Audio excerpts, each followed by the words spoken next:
the first Peace Building in the Pandemic series, an opportunity to understand better how the pandemic is affecting peace building efforts worldwide. And I'm really happy today to be with the resident coordinator of the UN in Kyrgyzstan, my dear friend Ozonnia, and have a first go at these series. So Ozonnia, just to get it started, how is the pandemic affecting peace building in the country and social cohesion, where the UN, the international community, and the government have been invested quite a bit in the last decade? You know, the interesting thing in the Kyrgyz Republic is that the first purveyors of COVID-19, the first infected persons, were pilgrims that returned from pilgrimage from Saudi Arabia. Mm-hmm. So there already was a massive discourse in social media, massive stigmatization, massive targeting of a particular religious group as the purveyors. So in context where social cohesion, building a shared national identity is a problem, imagine where a group already begins to be targeted and the degree of virulence of anger against this group was something that, of course, is a cause for worry. And then even though Kyrgyz Republic is a middle-income country, the poorest regions are in the south of the country. Mm-hmm. But one of the options for change in the south is that a significant number of the citizens engage in outward migration. So the southern regions have been the most beneficiaries from migration, both in terms of schooling, quality of life, education, social infrastructure, all of those. Now, tens of thousands of those migrants are coming home. And so they're coming home where the poverty profile is going to expand. So the exclusion, the lack of resources, the horizontal inequality that will come with this will have implications well beyond COVID-19 when it's all resolved. But then you're going to have tens of thousands of young people, some with some knowledge of skills, but unable to express themselves in many ways. And then broadly, in terms of the peace building agenda, where you have almost 1.8 million people food insecure, most of them in the informal economy, no jobs, no opportunities, particularly because of a period of lockdown of 1 month. So you have people with no resources, no skills, no opportunities. So social discontent, of course, then becomes high. But social dislocation becomes a risk factor.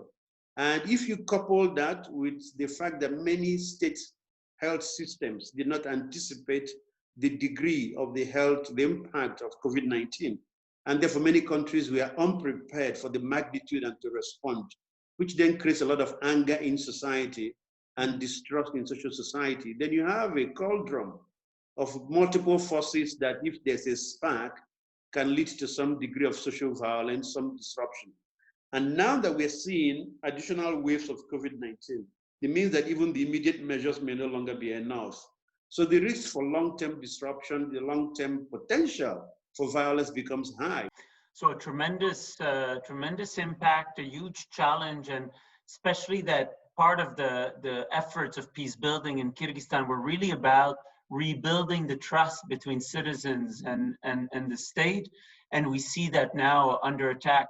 What is it for you, what would be for you the first priorities now in terms of support from the UN, from the international community, in terms of peace building? What do you see as the key priorities now in this new environment? I think the first priority, of course, in addition to the health response, which we can't ignore, it's a message of solidarity. Mm-hmm. A message of solidarity to the government, but also to the people. If the mistakes are not peculiar to Kyrgyzstan, literally every other society has made a similar mistake. So if you stay in blame mode, in anger mode, and in confrontation, you lose the opportunity for a quicker recovery from the pandemic.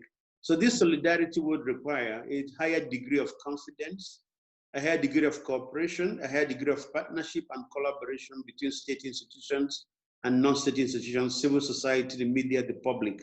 We need literally a national mobilization.